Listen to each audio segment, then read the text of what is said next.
Good evening and welcome. I'm Hailey Coxon and this is Revved Up and Relived on the Spirit of Motorsport TV. This is a live interactive show, so remember, tell your friends all about it. Get involved in the conversation. We've got a fantastic guest joining us in the studio this evening. But please do head over. Remember, if you're not watching it on YouTube, make sure you subscribe to our channel, which will support us in growing the community and also providing the content that you want to watch. The more subscribers we get, the more content we can produce for you guys. So how are we doing? Thanks for joining us once again. Please send us your comments and your questions. We love to hear from you here in the studio. This evening, we have a great show ready and waiting for you. It's a mountain memory show once again with the great Roy Moore. And our theme this evening is all about Honda and the impact that they've made on our great event, the Isle of Man TT and Manx Grand Prix, over the last few decades. So it's been 60 plus years that they've contributed or impacted our great event and our great island. So tonight we honor that. There's so much to honor from over those decades. Of course, there's going to be so much that we missed out, but I hope that we can do it some justice this evening, and the great Roy Moore is going to help us do just that. So we have a hello from America. Good evening. Welcome. Thanks for joining us from the US. Let us know what part of the US you're in. It's great to hear from you. Share it with your friends, guys. Send them the link, get them to join in on the show. We're here for another hour. And if you are watching back on the replay, you do happen to watch it back in the replay, let us know. Still say hi and still comment and share your questions. So going back to the theme of this evening. So the topic of conversation is the great Honda and their two-wheel impact on the Isle of Man TT and the Manx Grand Prix. So back in the 50s, the Isle of Man TT was the world's most important motorcycle race. I mean, it is today, right? But even so, even bigger back then. A relatively unknown Shitiro Honda first visited the island in 1954. He wandered around the paddock. He'd actually flown over to Europe for a business meeting and found himself making his way over to the island to check the event out. So he wandered around the paddock in complete anonymity, just soaking up the atmosphere, just amazed and just blown away by what was actually going on before his eyes. Honda at that time were making preparations to challenge the world's biggest motorcycle manufacturers on the international racing stage. So Mr. Honda was convinced at the TT, if they were to take a win, it would support them in catapulting the brand far beyond, not only ahead of their Japanese competitors, but beyond the borders as well. And his dream was global expansion. So he headed back to the office, he headed back to the factory. After shining a light on this great event and being made aware of it, he had to bring his mission, his hopes for the brand back to his factory and back to his workers. So after first visiting the island, he knew that the competition was going to be high. So they had to put a great race bike together. So armed with 2 suitcases full of racing parts he gathered in Europe on his visit, he'd abandoned loads of his clothes in Rome. How incredible is that? Just so he could make space and adhere to the 2-bag check-in with the airline that he flown with. He returned home to his research and development center with those parts he brought back from Europe on a mission to create a machine that could beat all these competitive brands. And that he did. So on the 20th of March in 1954, Mr. Honda addressed a letter to the company, to his employees, stating his intention for the first time. He wanted to go racing. And this is what he said to his staff. So we can just share we've got a copy of the letter. I'm going to translate and use my best Japanese, obviously. So this letter states, as he shares it with his staff, he says, "Since I was a small child, one of my dreams has been to compete in motor vehicle races all over the world with a vehicle of my own making and to win. However, before I can become victor over the whole world, I must first, of course, assure the security of the business, obtain precision machinery and equipment, and create superior designs. You can hear the passion in that writing. I have been blinded by my excessive feeling for Japan in its present situation. Even now, the world is advancing at tremendous speed. Conversely, however, as I have always felt, I am filled with an abundant, unshakable confidence that I can win. The fighting spirit that is in my nature will no longer allow me to continue turning away. So you can feel the passion in that letter. He shared it with his factory, shared it with his workers, and the mission was born. So I'm going to invite the great Mr. Roy Moore into the studio to join in on this conversation. He's had his own experience with Honda over the years, commentating on our great event, the Ironman TT. Mr. Roy Moore, welcome back to the studio, and thank you for joining us once again.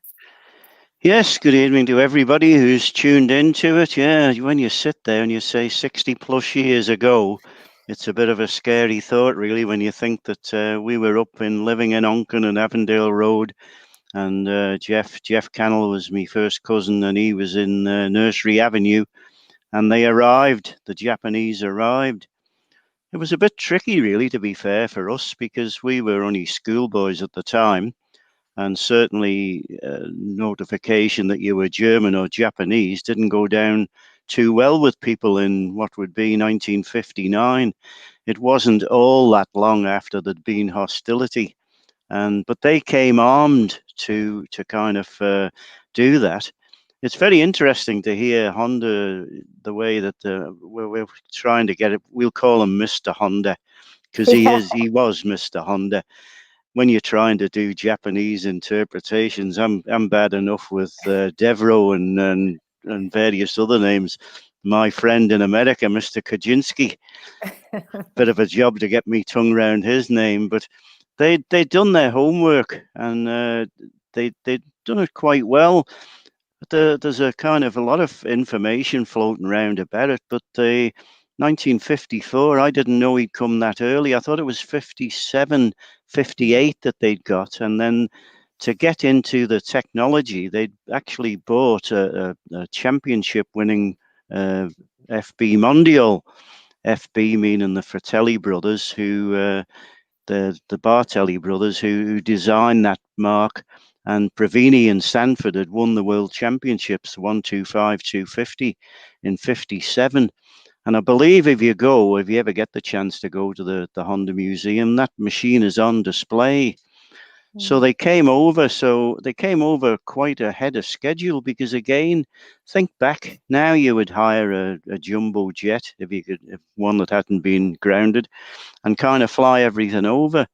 But the boys came over as a team, and fair comment, the bikes had to come by boat, and they designed something.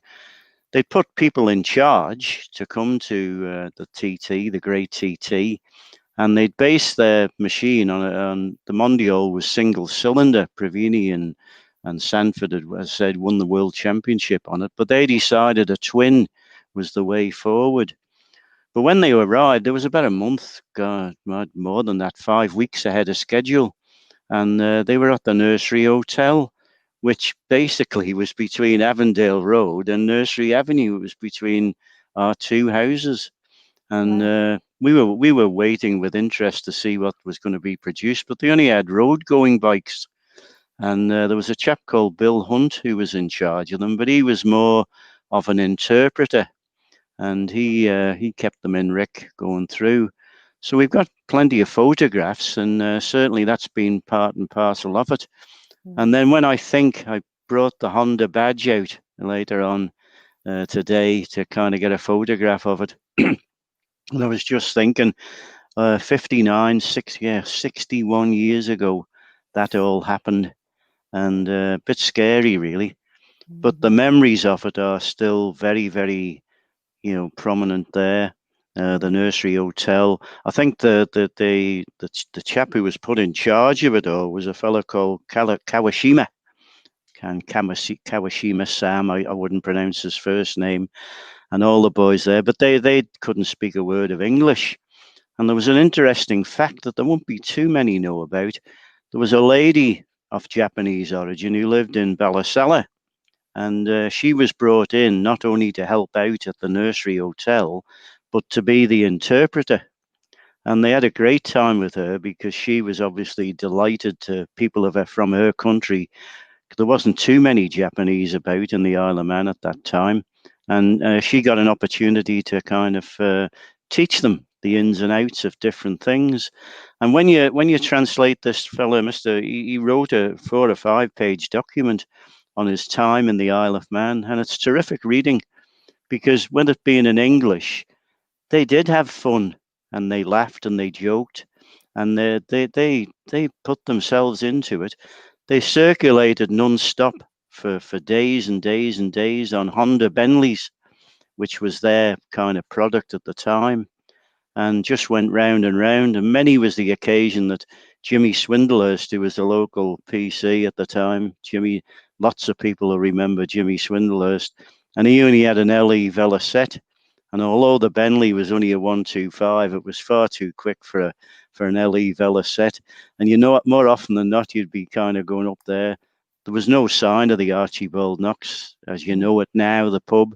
It was just a bit of a forest. And the nursery Benz, 59 was the last year of the Clips course. The Clips course came back in 55. So the nursery Benz was a really special sweeping left-hander, then a tight right-hander out up towards eventually you get to Signpost Corner. So the Honda Bentleys would be zooming in to kind, and then they'd all disappear off hiding.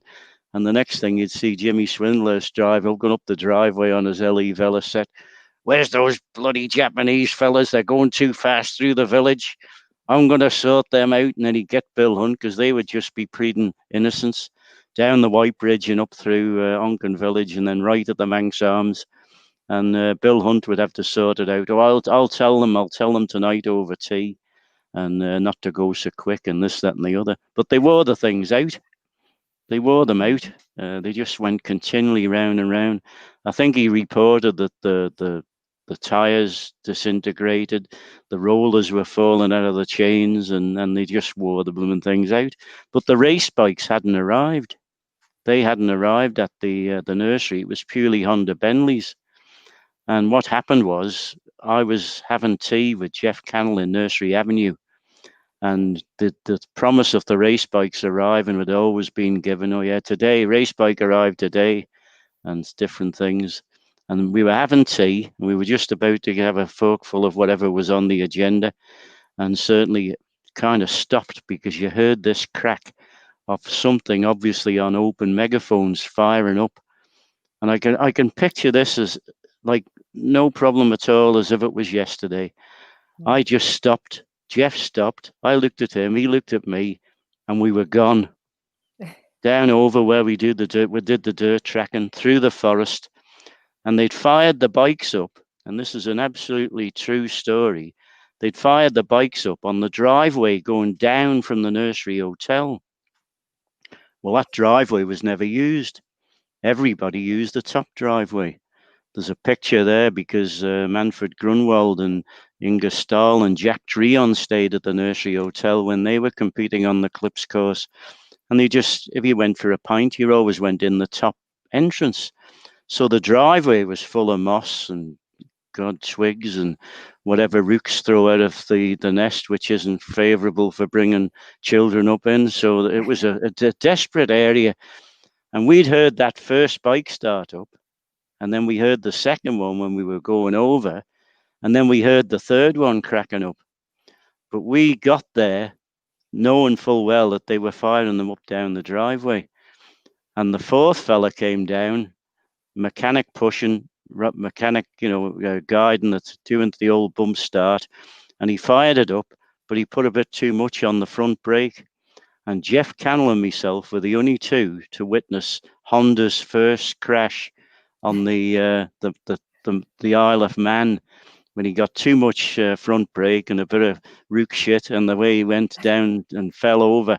They were quick to bring it upright, and there was no damage done. And then he fired it back up the driveway, and back up to the garage, and the four of them were sat there revving them up. And that memory is as clear as a whistle in my mind as I sit here now. So Honda's first crash on the island. Fantastic. Love that. We've got some comments here, Roy. We've got Mark Dolly's Starliner saying hi. We've got Philip Nelm saying good evening to you guys again. Carlos says, did Barry Wood get his dad to write a sick note for him today? Sadly, Barry Wood can't join us this evening. He will be back, though, for sure. And Phil Helms says, still have a bottle of cool Manx lager from 1948 to 1998, 50th Honda anniversary beer. Never been open. That's fantastic, Phil. How have you not opened that? I've got one too. I've got one of them. Great, brilliant. Yeah.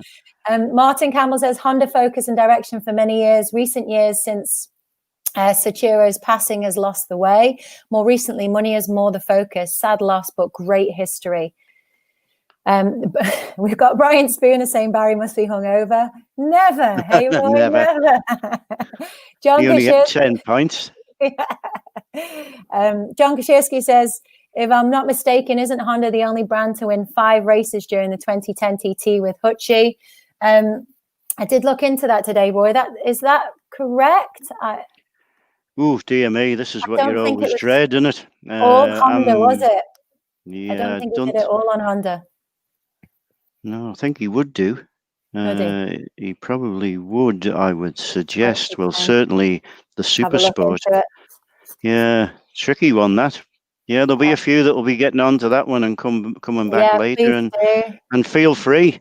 Feel free to do it, because we're not the be-all and end-all of everything about the TT. We know quite a bit.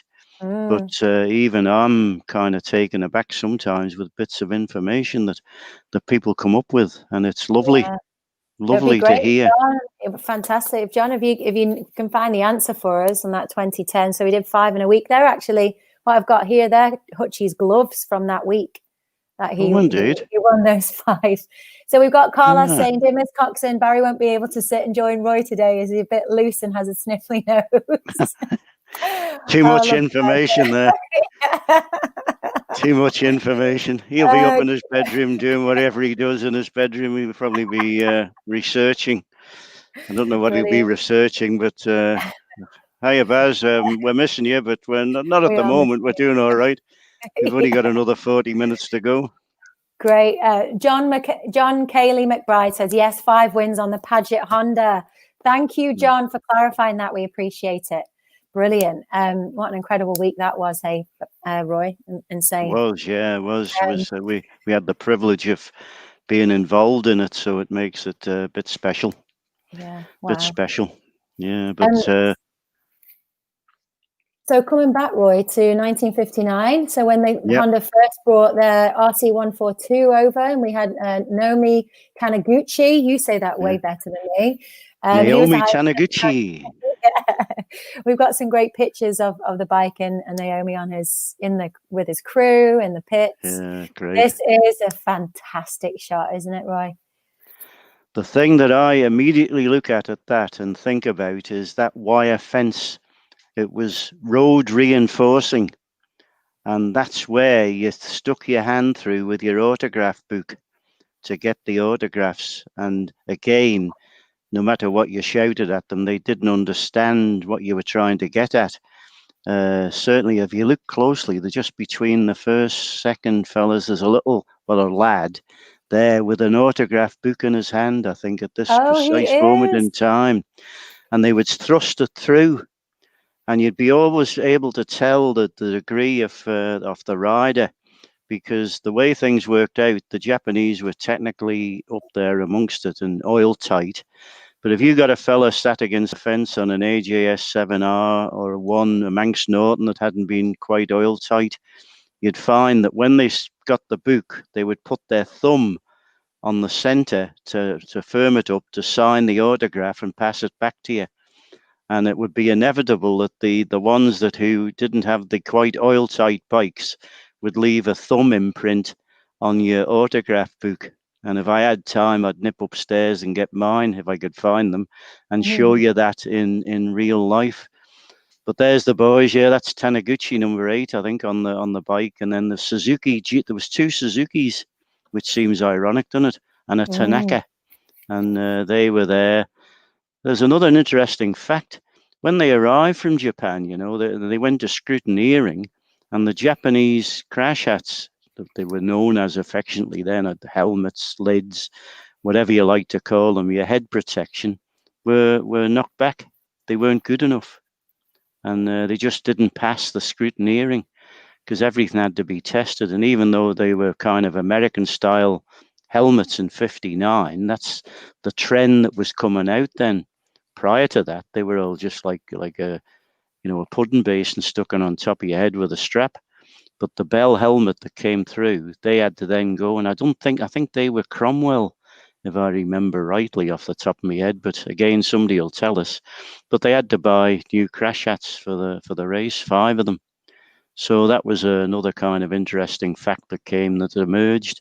And they also brought a load of food over on the boat, but when they got it here, it was all moldy, and they had to throw it out. And this lady was good. She was talking to them in Japanese when they were serving the meals at the nursery, and they got to know what was on the agenda, and she would be telling them beforehand. So instead of saying what's on the agenda tonight, boys, or it's to her, she would either give an impersonation of a sheep to say it was lamb. So she'd shout out, "Bah!" or honk or moo, and then they knew what the meat was without going into complications about that. And he said some of it was good and some of it was rubbish, but that was the way it was. It was a relatively inexpensive hotel, the nursery, compared to when you could say stay at the Castle Mona, or they did later when it became a bit better. But there was an interest, but the big interest in the race in '59, the 125, was Mike Hailwood jockeying with Ubiali and Pravini, and splitting them at times and leading them at times. And there's another fine fact: we were getting all excited about it. We were keeping our eye on the Japanese boys. Taniguchi was the best. I think he finished up 6th eventually, but they were about kind of 40 seconds down on time per lap to the top men. But I remember saying to Uncle Jack, Mike Hailwood's he's up there. He's going to beat Pravini and Ubiali. And he said, "Hang on, young fella." He said, "They're only playing with them." And that was exactly what they were doing. They finished 1st and 2nd. I don't know. There's a picture on there of who it was. I think Pravini won, was it? Or Ubiali? It was Pravini, yeah. Pravini came through. But the interest in that, and then watching those 3 go through virtually all together through the nursery bends, the sweep, the right and the left and the right, and then seeing the Japanese boys all grouping together. Bill Hunt fell off. He crashed out, but then stood back and admired them as they kept the bikes going. I think one of them had to pit, if I remember rightly, which is unusual on a 10-lap Clips Course event, but they tied something up and kept them going and got the team prize, which was a major achievement. Although, to be fair, the MVs and all that didn't kind of classify that. They didn't go for team prizes or anything. They just wanted World Championship points to win at the end of the year, the World Championship. 59 it would have been. I can't think of the top of my head because it doesn't really bother me, but it would have been probably Ubiali or Pravini that would finish up either 125 or 250 World Championship winners on MVs. Yeah, good stuff. So I had a tin, when they came over, they were full of badges and hats and everything, and they smoked their heads off 24 hours a day, because they didn't just work during the day. They just worked through the night as well on that first occasion that they came over, just to make sure they were that they were all in total preparation for it. And I had a tin of rice with red things in it, and I kept it for years and years and years.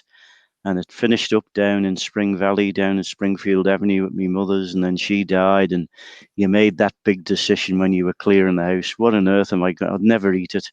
It was sentimental value, and out it went. But they endeared themselves to the local community and the children wise, or anybody, just by being so friendly. Probably told to, with the circumstances that we discussed at the start of the program. But by the same token, it worked, because badges, hats, and everything. But again, kind of talking about different things, there was an incident that happened at school. There was a fella, we'll not name any names, but who came to school in a Honda hat. And the form master at the time, I wasn't up in the top stream, but I wasn't out in the hut. I was kind of middle of the road in 2R, it would be at the time. And the form teacher came in and just looked around the class to check everybody was there. And this particular person had a Honda hat on.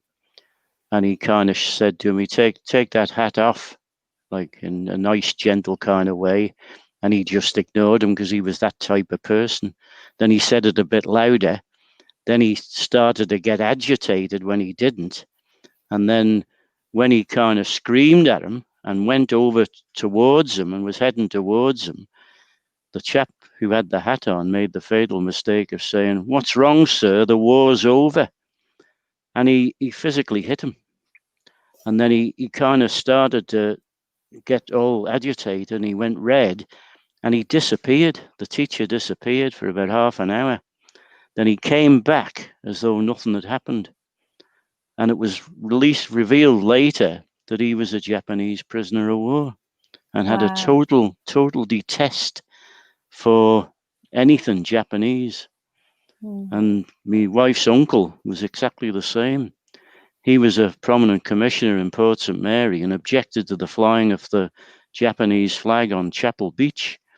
And at the meetings, they'd say to him, "What's up with you, Arnold?" Arnold Cole, was his name. He was a prominent coach owner in Port St. Mary. "What's up, Arnold?"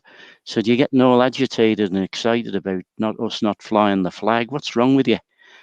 And then when my mother-in-law died, and we found a bunch of letters from him as a prisoner of war directly to her, which she'd never shown anybody, you could totally understand why he was agitated about the Japanese flag flying on Chapel Beach.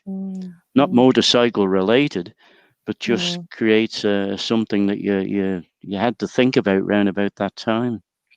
And then you had Mr. Honda coming over to the island, though, and he was just trying to change it all for them, wasn't he? He was trying to change the view of Japan, the view of the Japanese and what they could actually achieve and do, and the passion behind it and the commitment.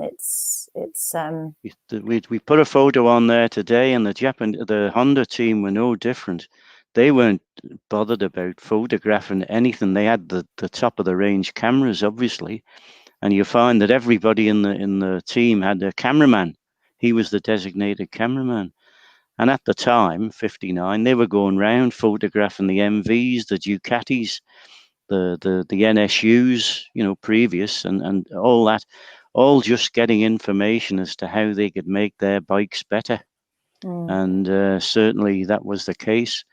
They stayed at the nursery in 1960 as well, but I think I'd moved on. We'd gone from Avondale Road then, but the stories were still there. The stories were there.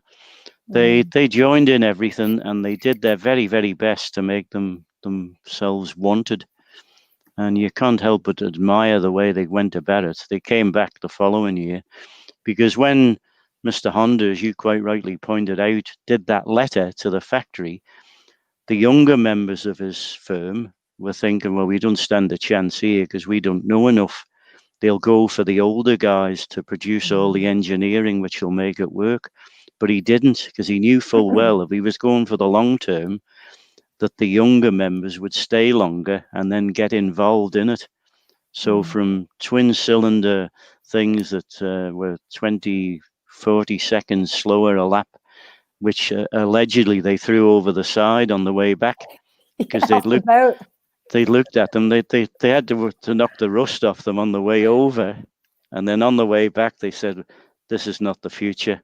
The design, if you see that picture at the very end there with the Japanese mechanic, the Japanese rider pushing it, it was copied off a lot of bits of motors that were about at the time, Ducati, Mondial, but they said let's start anew. So they came back with a twin cylinder 125, totally different chrome exhaust, and they came back with a 4-cylinder 250, which didn't quite work either, but the potential was there. You could see that it was going to be developed, and they invited the Europeans. They invited Tom Phillis to join them, and he gave them the riding ability. So they were getting ridden to the best of their ability.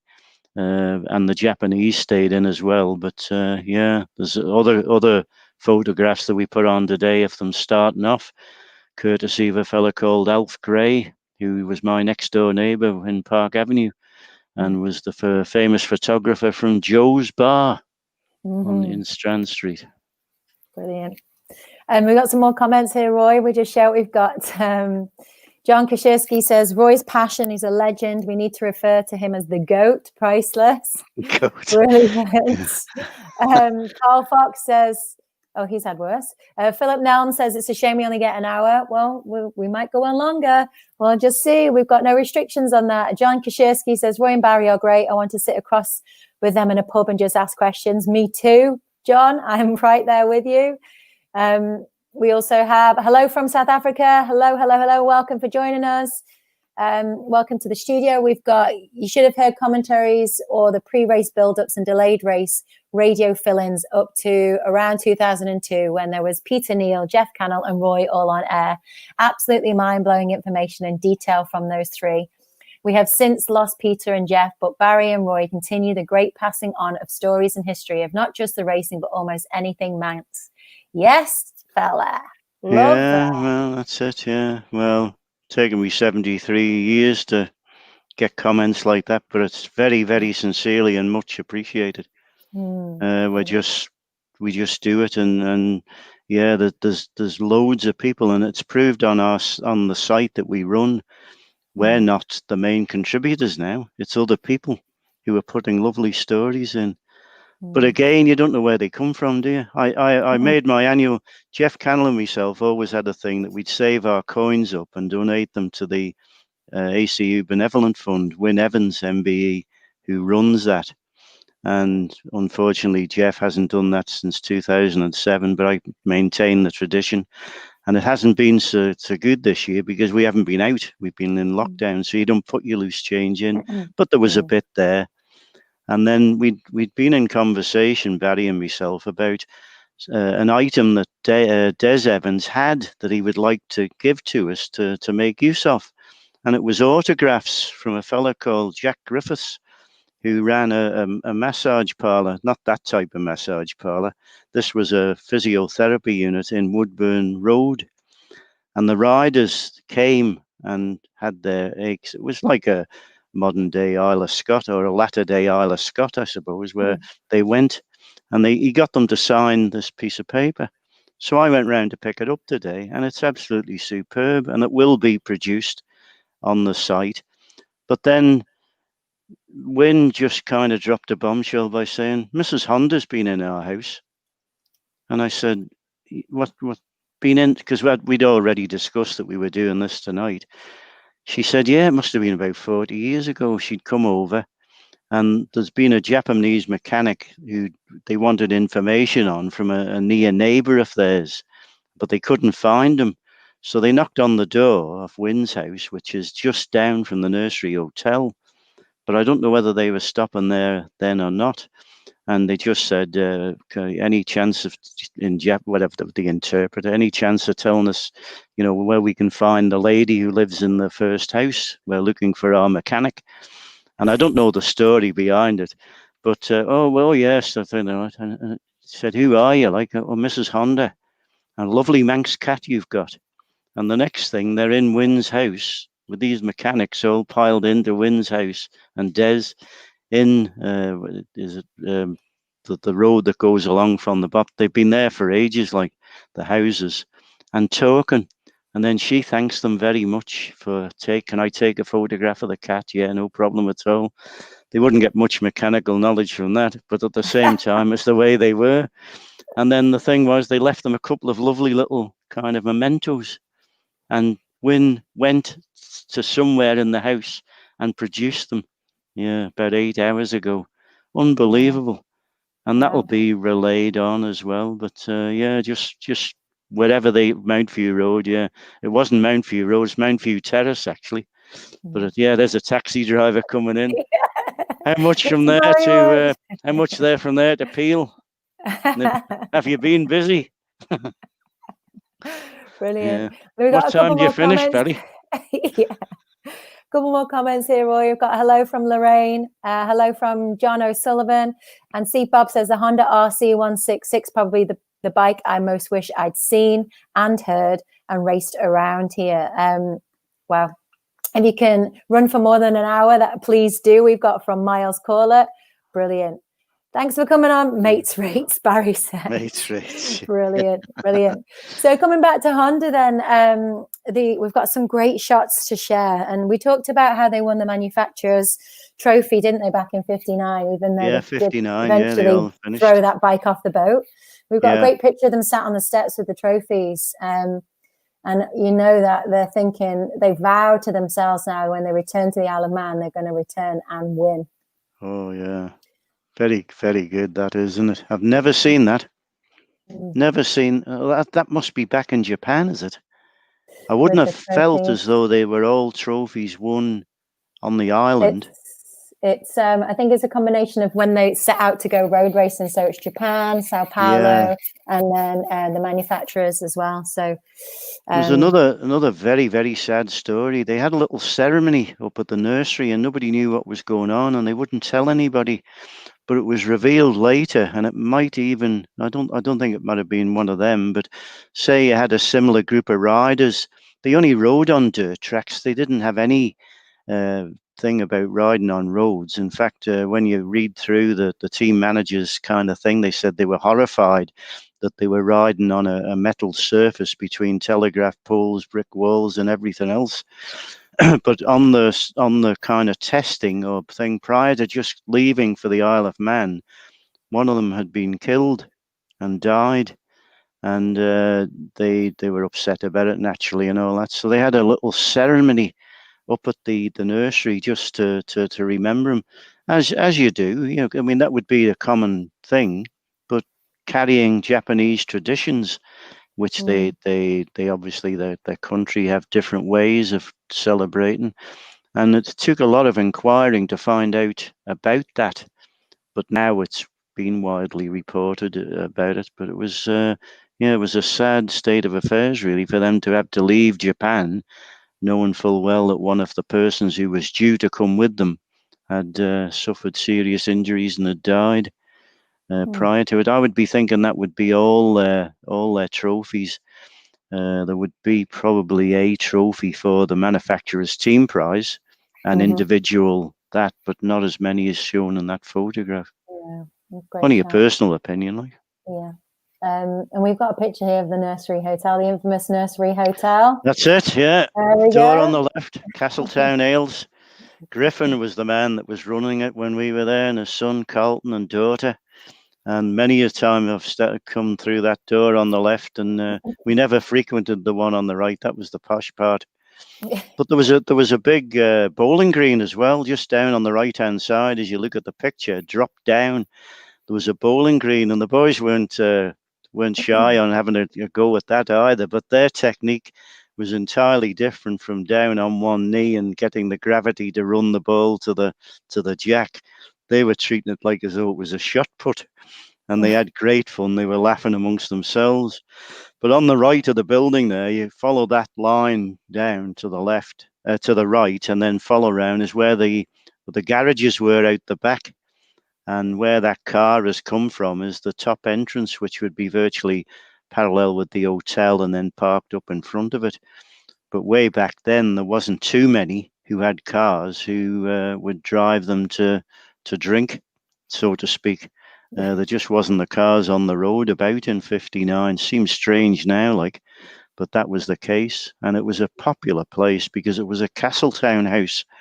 And there was always a thing amongst the locals that Castletown bitter was a little bit better than Oakles bitter. Some would disagree. Probably Barry would disagree because he's a Bushies man. But I know for a fact we had a photograph of a pint of Ocals on Saturday night. So no wonder he's feeling poorly. Brilliant. So there's a couple more comments. We've got Brian Pops Hines says, hi guys, greetings from Lakeland. Pops is a race marshal. Hello, Brian. Brian Spooner says, Dave Hancock, are you watching? There's a little message there. So Roy, moving on to the 60s then, we've got to get ourselves onto the great Mike Hailwood. So tell us a bit about the picture you've got behind you, which is perfect. Yeah, well, that's Mike on the 6th at Whitegates, and that's an ACU Benevolent Fund fundraiser as well. Win got them developed. That's on the 350 of it, plates. But his first win carries a story as well. He wasn't an official Honda team man, even though they'd given him a hard time on an NSU in 59. But in 61, his father, who ran Kings of Oxford, Stan Hailwood, was pushing Honda for a loan of a bike for the mountain course, for the TT. And he pushed and pushed and pushed. He said he would take a dealership on to sell their bikes and did everything he possibly could to get top of the range bikes for Mike. But the 125 wasn't forthcoming. They didn't have enough of them, apparently. And Taveri had used this one and kind of thrashed it round the course. And at the end of the week, would you believe, the story goes that they said, yeah, after much pressure of Stan virtually being up there all the time, they said, the only thing you can have is Taveri's practice mount. Take it, do what you have to do with it, and race it with our wishes type of thing. So when they got it back, it was worn out in theory. But they did their best with it and set off on 1961 on the 125, Mike riding at number 7. There's a good quiz question. He started his career riding at number 7 with a TT win. What number did he finish in his last TT win with? The boys will be straight onto that as well. But they said to him, well, just go like a lunatic, and if it blows up, well, all well and good. So Hailwood starts at 7. Taveri, who was favourite for the race, starts at 5. And I think he caught him up by Ballycrayan or somewhere around that, 20 seconds. And then they stuck together all the way through. And I was trying to find today a lovely photograph of them coming into Ramsey Hairpin. Taveri 5, Hailwood thing. But then towards the end of the race, of the 3 laps wouldn't be 4, I wouldn't have thought. Might be wrong on that, but possibly 3 for the 125. It did start to give problems, and Taveri pulled away, and there wasn't much in it at the end. But then Mike Hailwood, Honda were delighted it was going to be Taveri, Phyllis, or Hailwood that won. And then Hailwood just held on at the very end and crossed the line to give Honda not only in 1961 their first win, but to give him his first win over the TT mountain course. And he went on in that particular week to do 2 others, and only for the crank pin of an AJS breaking down and giving the victory to Phil Reed, he would have had 4 in a week, which in 1961 would have been incredible. Comparable to Ian Hutchinson's 5 in a week. But back then you didn't think about double wins in the Grand Prix maybe, but certainly at the TT, Surtees and the top men on the MVs were expected to do the bigger classes, but the smaller classes were very, very closely contested. So yeah, I was there. I can remember that as clear as a whistle. So Hailwood was crowned the 250 world champion, wasn't he? It was 5 times world champion. Yeah. Well, they developed the bikes. Then he went out in the afternoon and won the 250.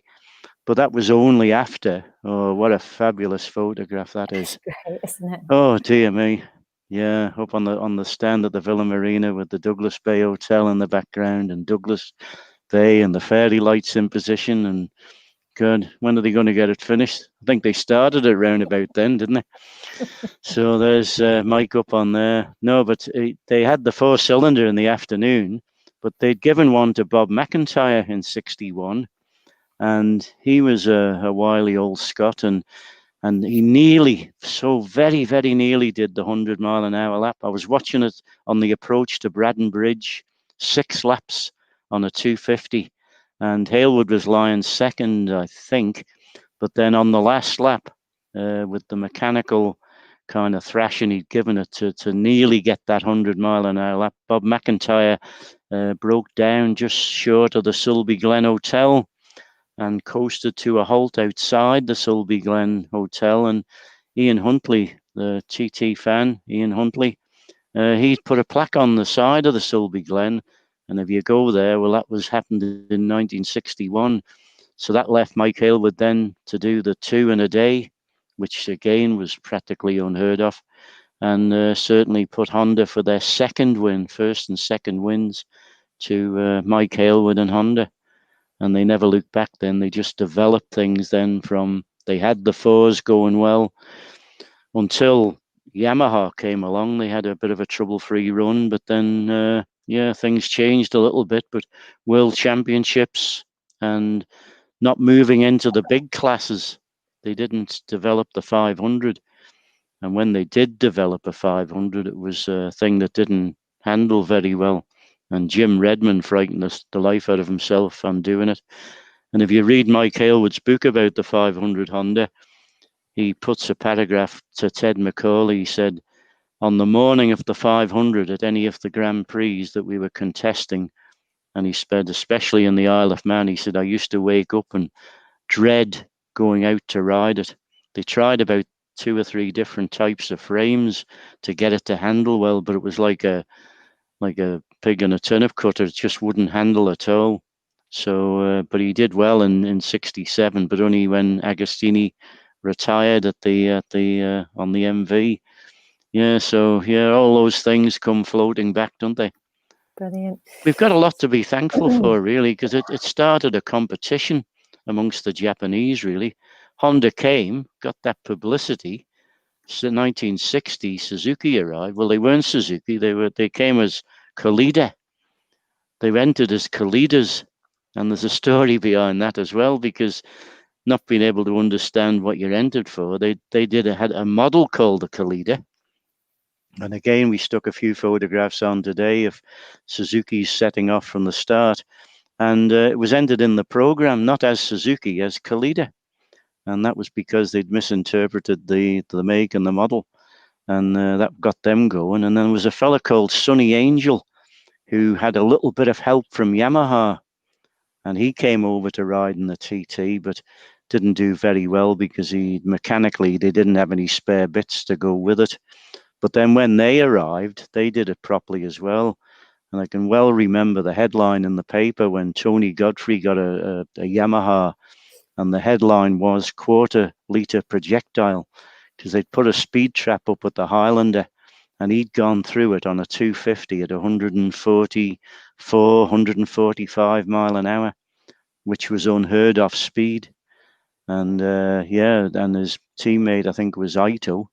And they were quick lads as well, and that was another challenge that came along to do it. And then later on, when Reed and Ivy were challenging Hailwood and Redmond for the 250, 350 World Championships, really good battles. And then Kawasaki got involved, and Bridgestone, Dave Simmons, I think, was the Kawasaki rider, and then Bridgestone had a dabble at it. Tohatsu, Japanese originated, but yeah, it left the British motorcycle industry looking a little bit sick.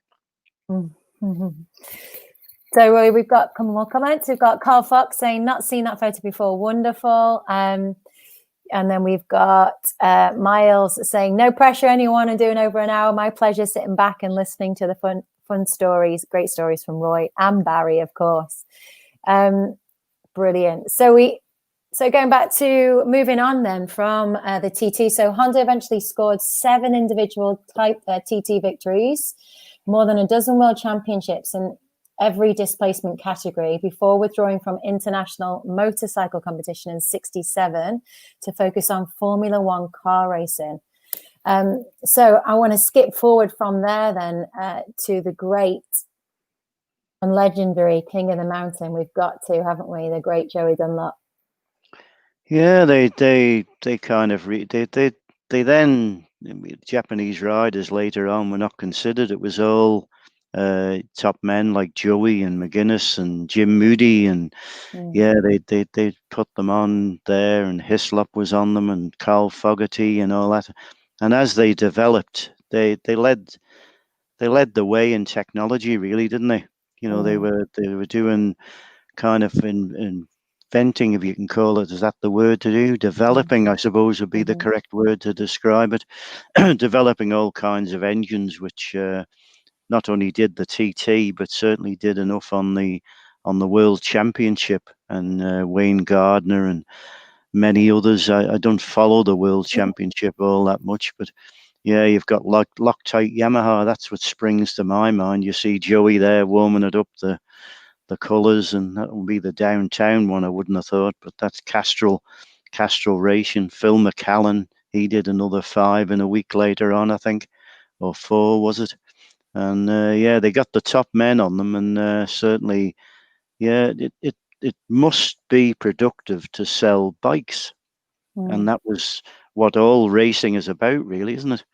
I mean, you can't get an RC45, or you can get an RC30 to ride around on, and many did. Saw one still in a crate, untouched. I don't know. I wonder how much that would go for in this day and age. But RC30s came along, the distinctive sound of them, and then it went a bit high tech with one-off stuff that they'd put riders on, and the others didn't stand a chance, really. But quite a few of them did, didn't they? David Jeffries and all the boys on Suzukis, and now you've got Peter Hickman on BMW and all that doing stuff. Michael Dunlop had a spell as a works Honda rider. Connor Cummins, that springs to mind. You tend to forget when you're involved in commentary what you've said or done and the names. In fact, sometimes you at the end of the day, you've got a job to remember who won. But that's where your mind gets a little bit puddled. But if my mate had been alongside me, I'd have just said, Barry, this is your era. And he would take off from all watching at Bedstead Corner, sidecars, Mick Boddice with Honda engines, winning, and that's why we complement one another on this thing. So I might be a little bit vague about that era, and fully aware of it, and commentated on it, and done, just as enthusiastic about it all. But you'd have to think that Joey would be the top man, like, wouldn't he? For what he achieved on 125s, 250s, Hondas, and he didn't do very well on the 600s. John Harris Motorcycles, you see there on his advertising, he's provided them with probably as good a 600 as you could wish for. Manx leathers as well. By gum, that brings back a few memories. But he just didn't seem to be able to get on with the 600. But put him on a 750 or in the 1000cc class, and yeah, he was the top man. And I think, why do you think that was, Roy? Why do you think he had issues with? I don't know. It just must be one of those things that he wasn't prepared to stick his neck out as much as others. Equal machinery. I don't know. That wasn't the case at all. It's just one of those things, I think. I don't think you'll find a 600 win unless it's on the roads in Ireland. A credit to do. I think from the top of my head, going through the TT results, Jim Moody gave Honda their 100th win on the island. I think they had 99, and Jim Moody went out. He's not much heard of now, but what a rider he was as well. And John McGuinness in later years certainly upheld the tradition of Honda. And he had a bit of an off at Brands Hatch, I believe, at the weekend, and broke his collarbone. So that will be his winter kind of determined. There'll be no mountain biking or scrambling for him. But it just came, and that they were up there amongst it. But a lot have challenged them. And then even on the, Freddie Spencer and all the others who kind of rode the two strokes in the 500 or whatever capacity it was Grand Prix, they were ahead of the time. Mick Grant, he was another TT winner with Honda, I think. And the opposition, Graham Crosby for Suzuki and all that, and the Honda Black Protest, that was a bit of a non-event, really. I can remember that as clear as a whistle as well. They actually got Manx leathers. the badge on the side of Joey's to make leathers during the week from Tuesday to Friday, because Graham Crosby got concession to start at the back of the grid, and Honda didn't like it, so they'd had a black protest where Alex George, Ron Haslam, and Joey all had black leathers, but they weren't. They were deep blue. It was the only color they could get them, and they were sprayed, would you believe, at Prince's Motors in Lexi, and made up by Alan Taylor into 3 sets of leathers as a black protest against Graham Crosby. Yeah, there's many photographs flying around about that. Love it, love it. So Joey in his infamous yellow helmet as well. Hey, Roy, he got 26 TT wins, 40 podiums between 76 and 2000, and 3 hat tricks at the TT in 2000. Is that right? One of the most unassuming fellas you could think. Jeff Cannell always had a struggle to get a word out of him at the end of a race. Aye, right enough there. Yeah, rode well.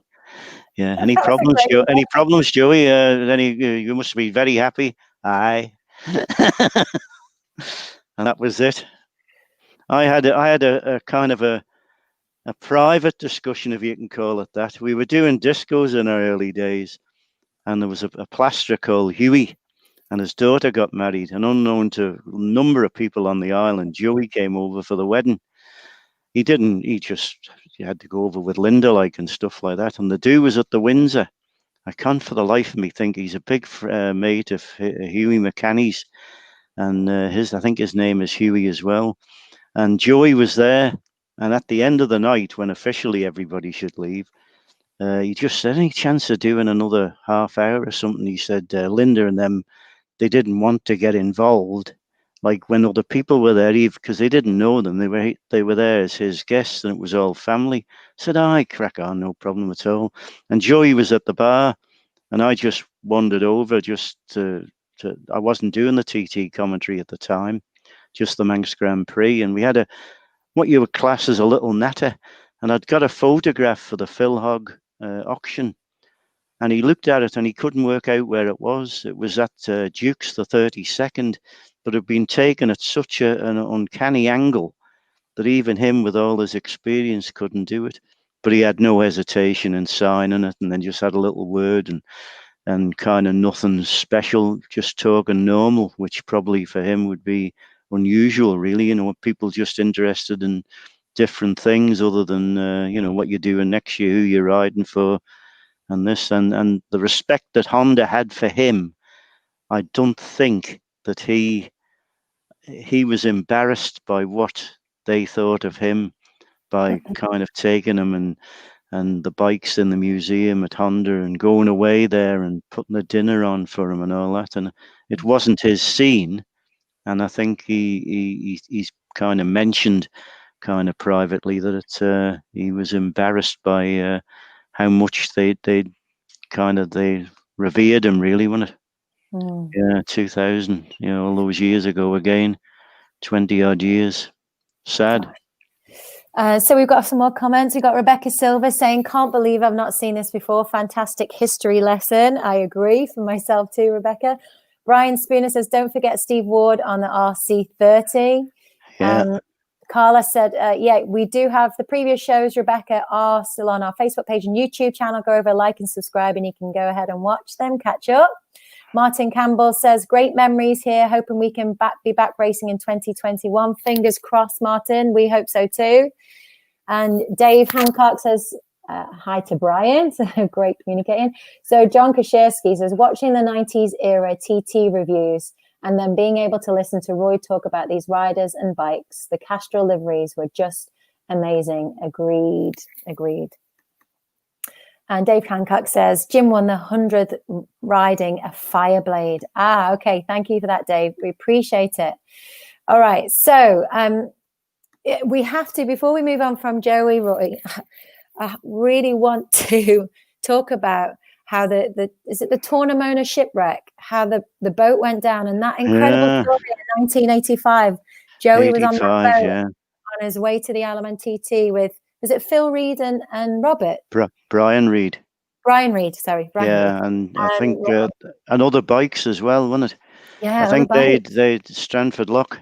and 85, and it wasn't done for any other reason. It was more convenient, really, to load them on. They'd done it many, many times.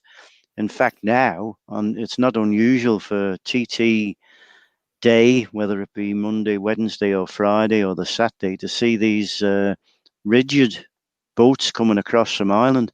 Because if you walk around Peel Castle and look out, it's not all that far, really, is it? From Strandford over to Peel. And we were on a cruise, a long time ago now, 3 or 4 years ago. And this fella had a TT shirt on, and I just said to him, "You interested in the bikes?" He said, "Oh, yeah. We do an annual pilgrimage." And he said, "We have a mate waiting for us at Peel." He said, with a van load of booze. He said, the Revved inflatable brings us into here. He said, we park it up. He's waiting. We go up to Cronkervoddy through the back roads. He said, out through the back roads there, sit on Cronkervoddy, watch the race. He said, get drunk. I think he said drunk. And he said, then he takes us back to the breakwater, and he said, we're back home at night. And he said, after a wonderful day. So it was another kind of introduction to a natter. But each time that comes up, it's always Joey is the one that they always talk about, isn't it? It's incredible to think that he saved. They all survived. So the boat went down. Yeah. The bikes went down. They recovered the bikes. Everyone survived. Joey helped save them, and then all three of them went on to race.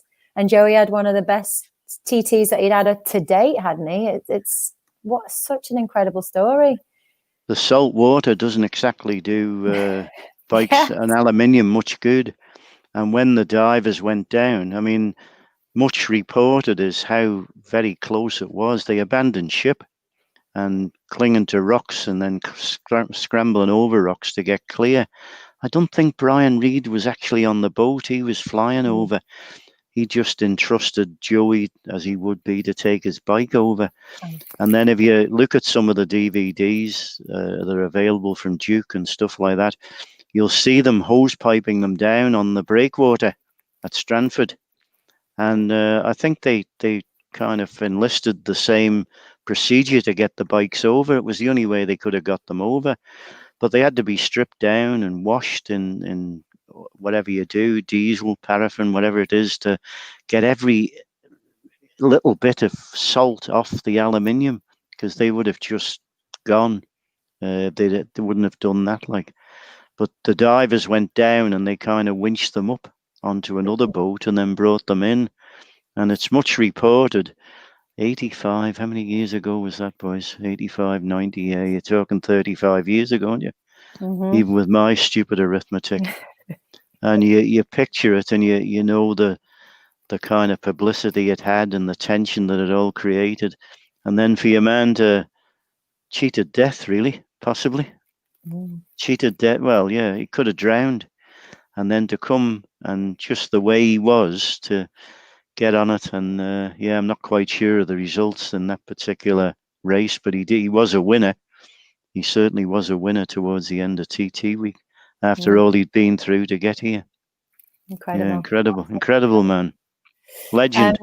Absolute legend. Alex Richard Murphy says, was Moody's 100th win on a 5-lady evolution? Yeah, that's been answered. So you mentioned so many amazing riders there, Roy, riders that have won a race, have just dominated on a Honda. So there's so many, but we've just got a few pictures here just to acknowledge and give some of them a little nod. So we've obviously mentioned John McGuinness. We've got some pictures of John here. Now, John he's got 23 TT wins under his belt now, which is just insane as well. He's properly chasing Joey for that King of the Mountain title, isn't he? Yeah, it's like everything else, though. As life takes over, it becomes harder. Just look at that young lad who's just dominated the 600, 18 years of age, and he was 18 once, and that career has brought him those wins. There's always that kind of little bit of thing about the electric bikes, but we don't go into that in too much detail. Whatever it is, it is. But to get those trophies, the King of the Mountain, I would have to probably be realistic and say that it just might be a bridge too far for him now. But certainly when you think back of the wins he had and the wins that got away too, we weren't too far away from one where he'd set the lap record and the chain broke at Cruikshank's Corner. And there was a marshal down there trying to text me to say what had happened before the news was released. And we often wonder, where did that chain go? He didn't get it himself. He openly admitted he didn't get it himself. So Agostini, that's another quiz question. What do Agostini and John McGuinness have in question? And both had been leading senior TTs, and their respective chains broke. So that's another one that Barry would be on that one, like. But yeah, and others as well. I would think there was another one. I remember him stopping just up round Glen Helen. I think when Maurice Maudsley was the commentator at Glen Helen, with one of the simplest electrical faults that you could imagine, like a virtual connector had come loose, and he was well on the pace on that day, and the severe frustration. But then Joey's run out of petrol at Ilbury with TTs under his belt, and other things have happened as well. So there again, it's all part and parcel, as they say, of TT mountain history. It is. And we've got some great shots here, Roy. So we've got a shot of the HM Plant Honda. That was a lovely livery. That's not the HM one. That's the Paget one. Yeah. God, where's that? Oh, Braddon, I would say at a guess. Didn't see it long enough to kind of digest it. But certainly your first thing is checking out where is it, because somebody will ask you. Yeah, Maxus in the background. Yeah, maybe Braddon Bridge, kind of shortened with the second of the left rights. Maybe not. Somebody else, Parliament Square. But then again, you'd have faces in the background there. But yeah, the involvement of sponsors again is another thing too. And when Honda first came to the island, they were representing the factory, and then later on, as a thing, even through the Redman era, there was no other alternative advertising on fairings or anything like that. It was just a little Honda with the yellow streak, and then just that black Honda picked out, and that was it. Aluminium fairings, but no whose chains they were using, whose fuel, leathers, which bread they had for their breakfast in the morning, anything like that at all was just non-existent. So it's nice to kind of study photographs now, and that's another kind of thing from the site that we're finding. The photographers who'd taken photographs all those years ago are now suddenly bringing them out and posting them on.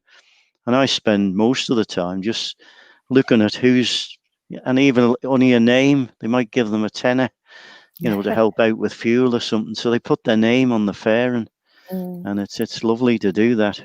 But the top men are really well covered, aren't they? There's no room for a number. Somebody said about putting back numbers on like the old days.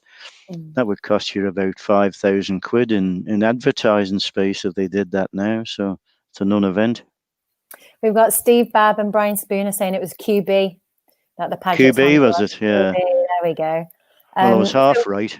Yeah. Bad bridge. We've got just a couple more shots, and then we do have a guest that's going to join us briefly in the studio. So we've got I wanted to show and have a little nod to Guy Martin and the number 8 Honda when he had that stunning livery. What year was this, boy? Was it 2008? Yeah, I remember. I can go through the history of it, but again, I'd be a year out and probably get a certificate for it. 2008 at Ballygarry, that would be the one. Yeah, it was, wasn't it? Wilson Craig, who's sadly no longer with us. He was the first man on the list to mention in 2001 from the end of 2000, because the Grand Prix had just finished, and quite unexpectedly the news was broken that Wilson Craig had died. And we made a note of that in our book to kind of give reference to it at some point in the 2001 commentary, but so far it hasn't happened.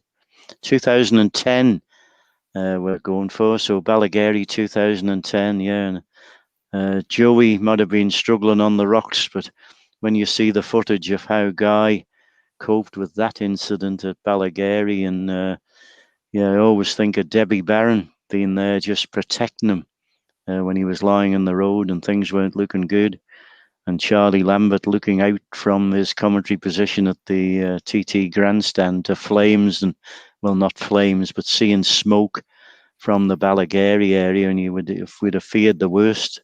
But like Joey in 1985, all history. I remember that race, Roy. You know, Crosby's, they come over the little jump. So just after the Crosby pub, I was in the field and the hedge on the left-hand side that year, and I remember he was pushing so hard.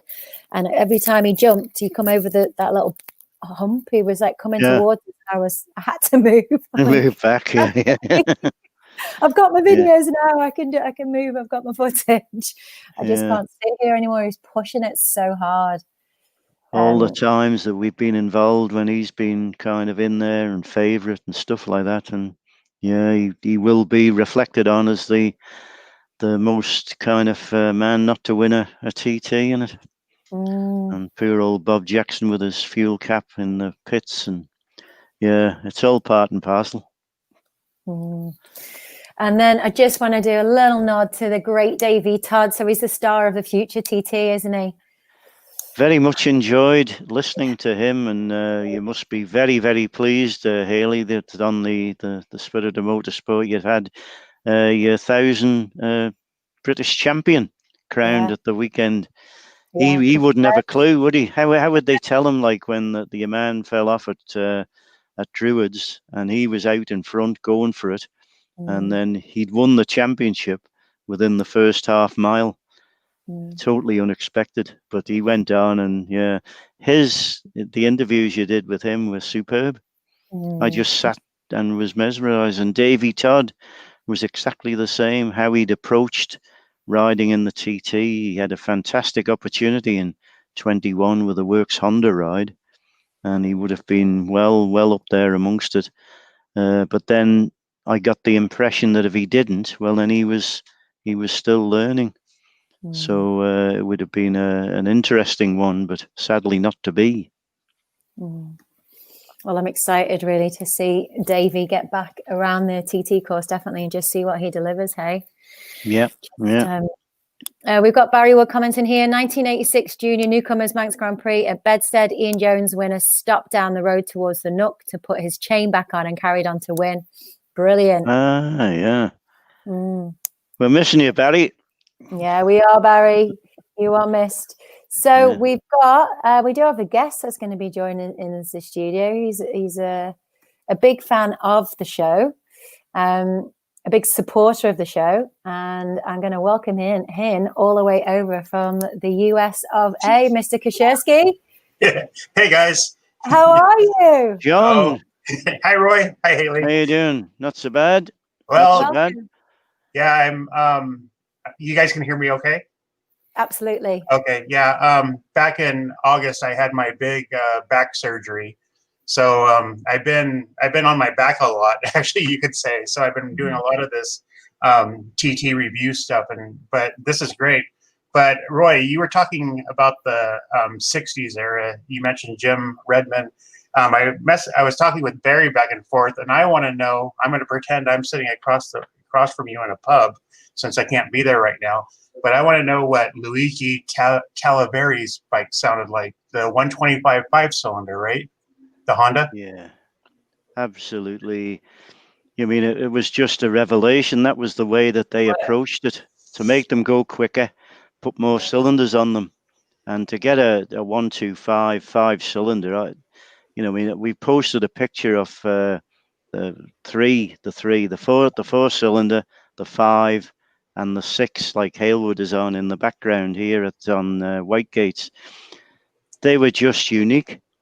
And another lovely story which emerged today, they came over for their centenary, their Honda's centenary, and they garaged just down from us in what was the old post office exchange, where they did all the servicing on the cars.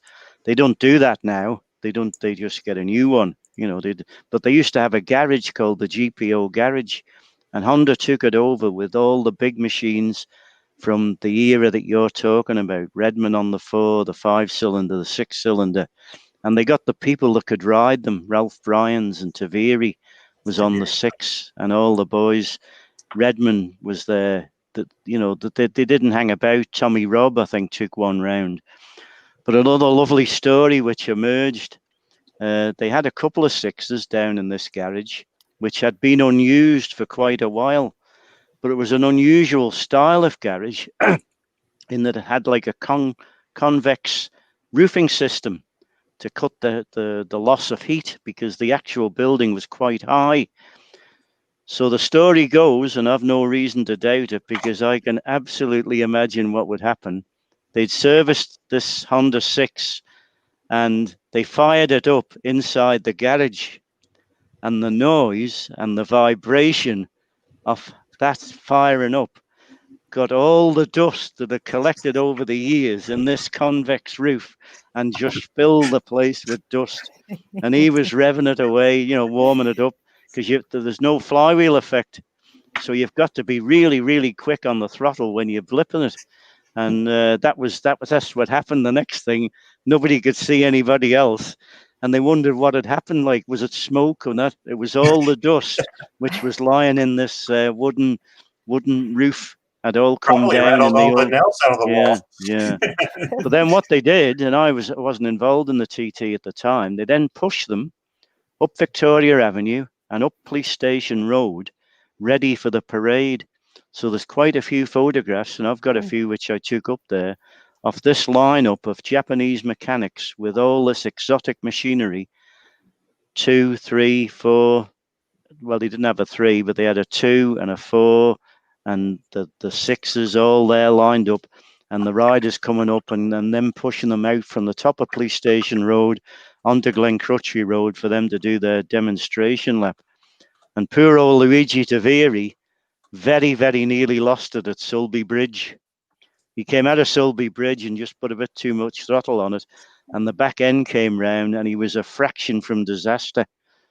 So wow. That was part and parcel of that. So that was their centenary, which would have must be a 9, and it mustn't have 2009.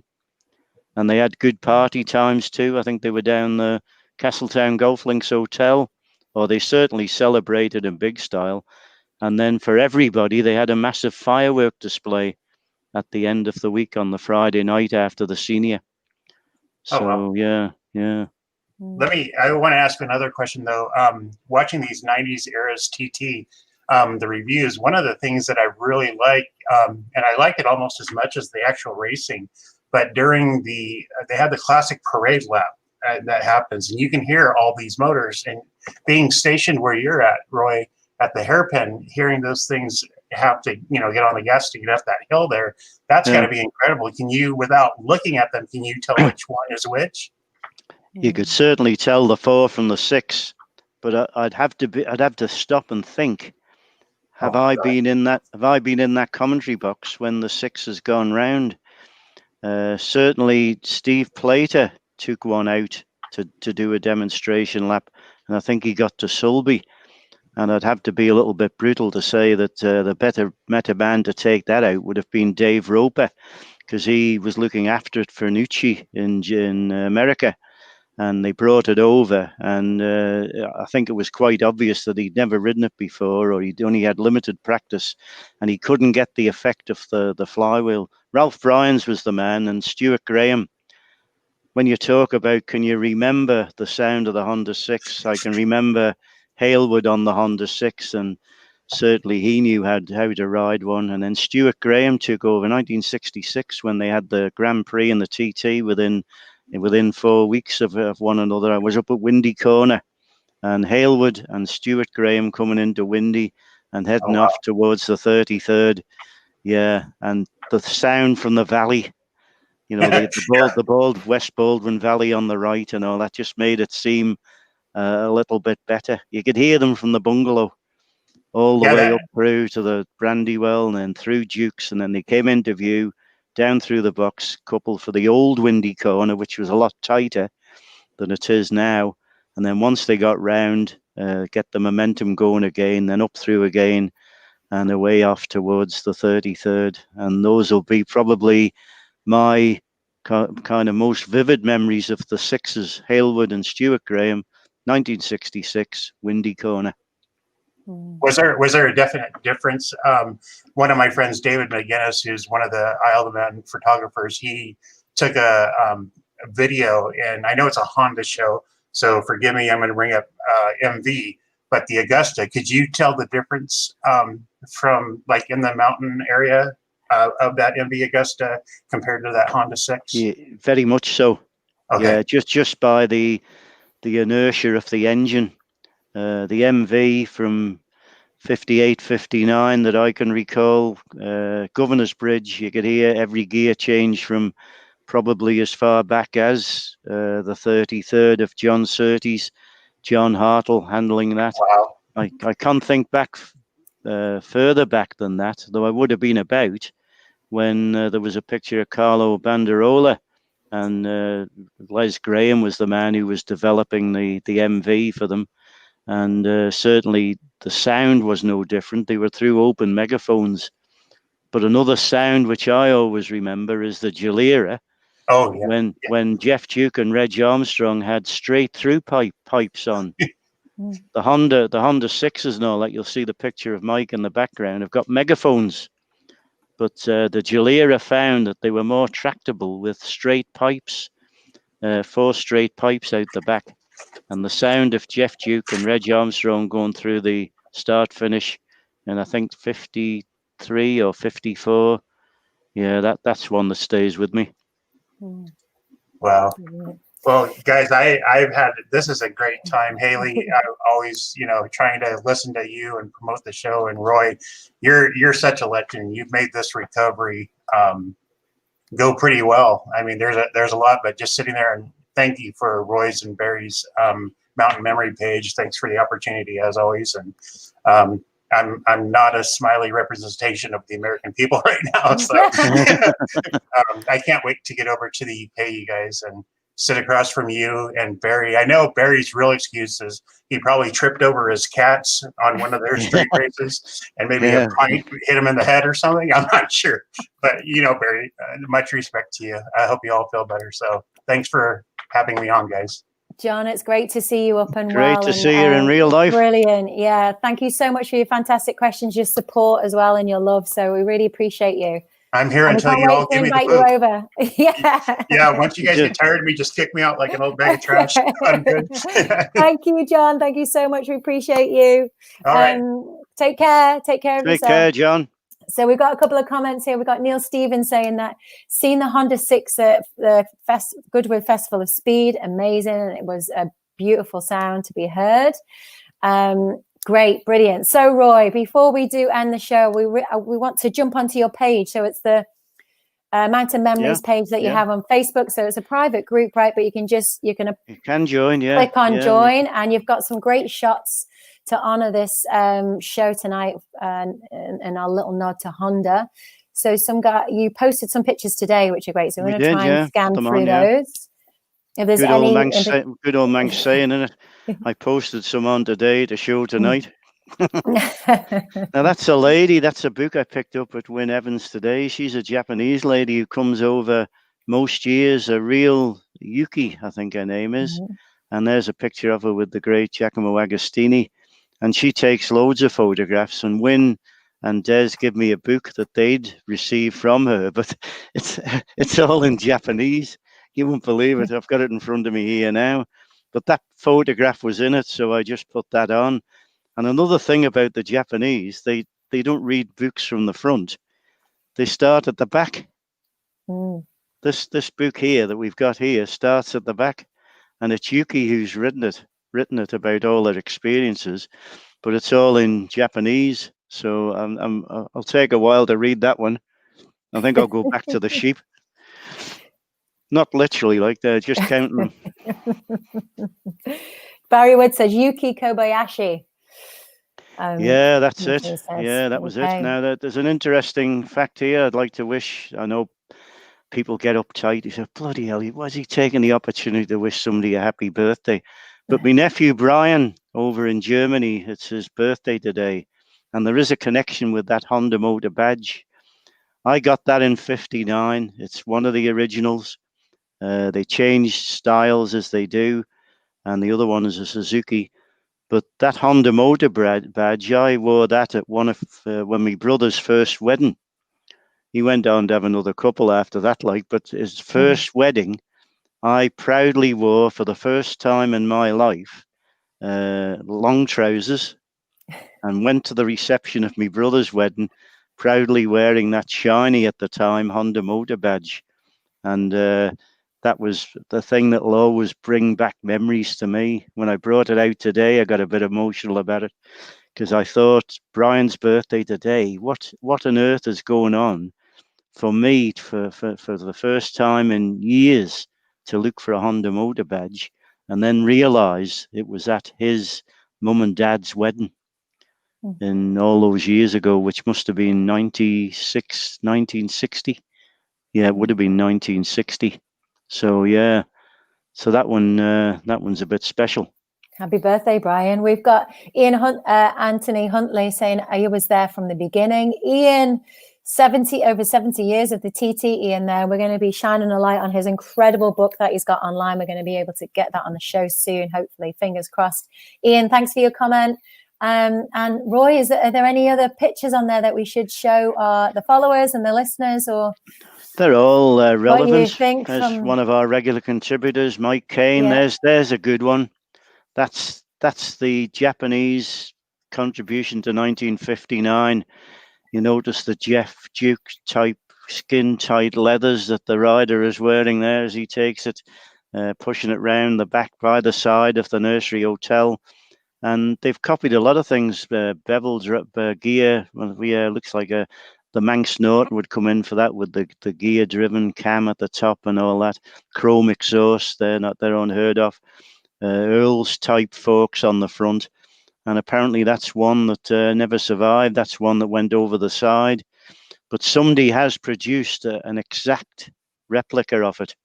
And they can't even show them in the Honda Hall, I don't believe. Because that's what they happened. And then you look at the other photograph, which is there, and that is like, what a way to finish the night would it be, on the very top, the 4-cylinder Honda. But then again, you all development around that time centered around engines and what they could do. And you look at now at the shock absorber system. They were still relying on a couple of Girling dampers on the back elevation of it. And even when Mike went on the 500 Honda, that's the way it was then. And if they possibly would have developed the 500 Honda with the cantilever suspension, that's kind of the norm as it is now, God knows what would have happened. Telescopic front forks, which didn't have much adjustment. They either handled or they didn't. And the 4-cylinder, 5-cylinder and 6-cylinder Hondas all together. What a photograph that is. Wow.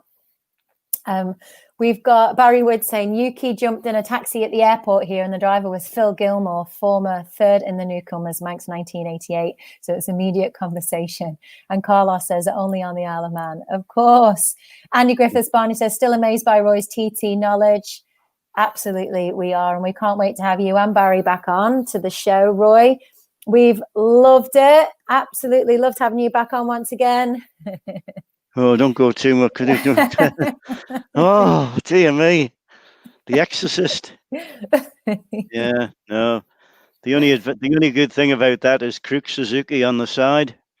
Sorry to be disrespectful. It wasn't my era. It was 70s when we weren't too bothered. But if you don't like anything, you don't tell everybody else or the world that you don't like it and then condemn it and stuff like that. And yeah, maybe Barry Sheehan was not the right person. He was a terrific rider. God, when you see some of the Grand Prix stuff that he got involved with, you can still picture him and Kemeny Roberts at Silverstone coming over the line sideways and together. But he didn't like the TT, never took to it, even though his father rode in, I think, the Grand Prix, Frank. And there's a picture of him on Glencrutchy Road, which has been on our site as well. So that's it. Well, Thank you, Roy. Thank you so much for your time. It's been brilliant. It's definitely a show that I'm going to be watching back again. John Kashirski says, always a great time. Be safe all. Alan Povey says, thanks for a great show. Great. Roy, we will see you again soon. Apparently, we're going to be booking you and Roy on for the next every 2 weeks. Is that right? Well, there's a possibility, I suppose. Make the winter go a bit quicker for us. Brilliant. We can't wait to have you back on. It's a very embarrassing situation, really, to be fair. And we're only doing it as enthusiasts. We're not doing it as experts. We're not doing it as the font of all TT and Manx Grand Prix knowledge. We're pretty good between us to come up with very realistic. The first Japanese rider rode in the Manx Grand Prix, would you believe, all those years ago, and on a Velocette of all things. But we're just delighted to be involved. And if I get my sidekick back alongside me, well then, for 1 hour 33 minutes, well then we haven't done too bad, really, have we? I know. We've gone on, haven't we? It's been brilliant. Great, Roy. Thank you so much. You have a wonderful evening, and we'll see you again in 2 weeks. Back to the grandstand. Thank you, everyone, for joining in the conversation, the chat, your questions. It's fantastic to see you pop up on here. Please do share it with your friends. Make sure you, if you're not watching it on YouTube, make sure you subscribe, click the subscribe button, share it with anyone that you know that will enjoy it and want to support us. So the more subscribers that we get, the more content we can start producing for you guys. So thanks once again for your support. I've loved watching this show. I don't know about you. I'm going to be definitely watching it back. This was Revved Up and Relived. I'm Hailey Coxon, and this is the Spirit of Motorsport TV.